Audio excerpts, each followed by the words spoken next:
Euh, Monsieur Bachir Gueye est conservateur, botaniste et praticien. Il est aussi horticulteur de formation.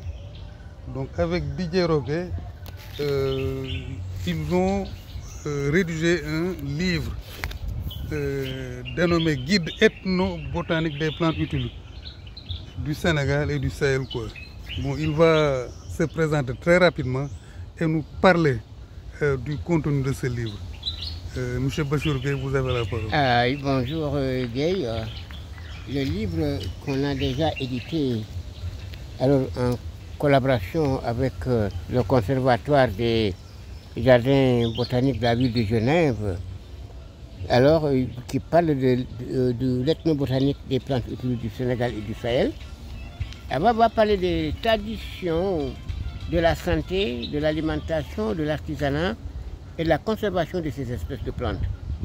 Et effectivement, je suis co-auteur avec Elhadji Assane Diop, qui est un double doctorant de pharmacie, Dakar et Genève, mais aussi de Didier Roguet, conservateur aussi au jardin ethnobotanique ou au conservatoire des jardins botaniques de la ville de Genève, avec d'autres quand même qui sont co-auteurs, mais particulièrement Madame Ndaou Adjine Traoré, alors qui est à l'origine exactement de la collaboration, du partenariat avec le CJB. Alors il y a Fred Stefford aussi qui est là-bas, mais au niveau de Genève, il est spécialiste des palmiers. Il y a le frère Eli Diouf de Kermoussa, c'est un moine, et Pape Maïssa Fall, membre de Anamet. Mais nous avons aussi Mathéo Auger Mikou, qui était un jeune étudiant qu'ils m'ont envoyé pour son stage ici au jardin de Anne, avec Cyril Châtelain, qui est aussi au conservatoire. Donc, Monsieur Gueye, bon, quelle est l'utilité de la création de jardins botaniques?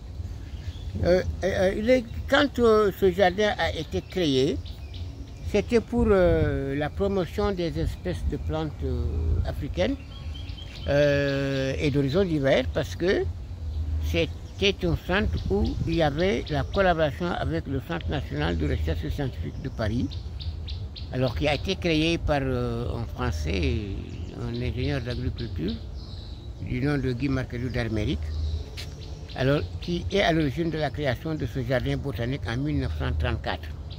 Et par la suite, quand M. Jacques-Georges Adam est venu aussi, correspondant du muséum, et il était aussi contrôleur forestier, et il a travaillé aussi comme chef de département botanique de l'IFAN Dakar, Sénégal. Voilà, Monsieur Gueye, nous sommes toujours au niveau du jardin botanique du parc de Anne.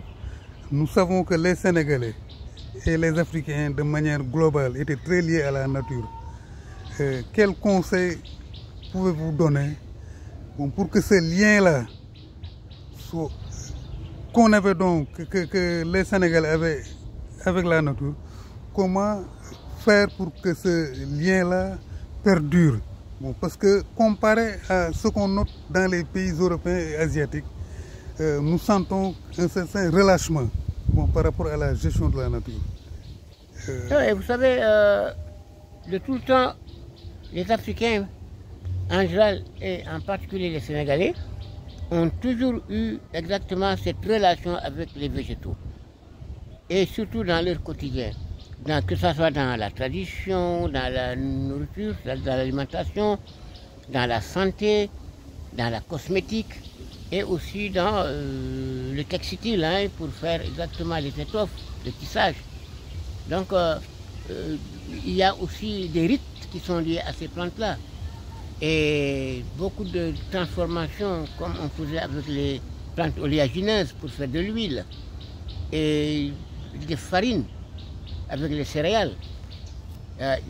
Les Sénégalais avaient exactement cette coutume de préservation parce qu'ils avaient ce qu'on appelait les jardins de cases ou de maisons, comme on dit les toliqueurs, que les Sénégalais ont transformé en tokers. Alors c'est les jardins potagers chez les Toubabs, effectivement, chez les Européens. Mais maintenant, avec l'urbanisation sauvage, les gens n'ont plus la possibilité d'avoir ces jardins-là Et ils ont reçu exactement une culture autre que la leur. Ce qui fait que tout ce qu'on consomme est transformé.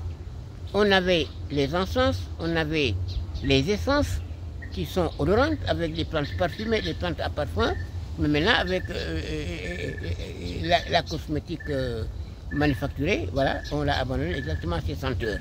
Voilà, merci. Donc on va passer à la version Wolof, monsieur Gueye. Merci beaucoup.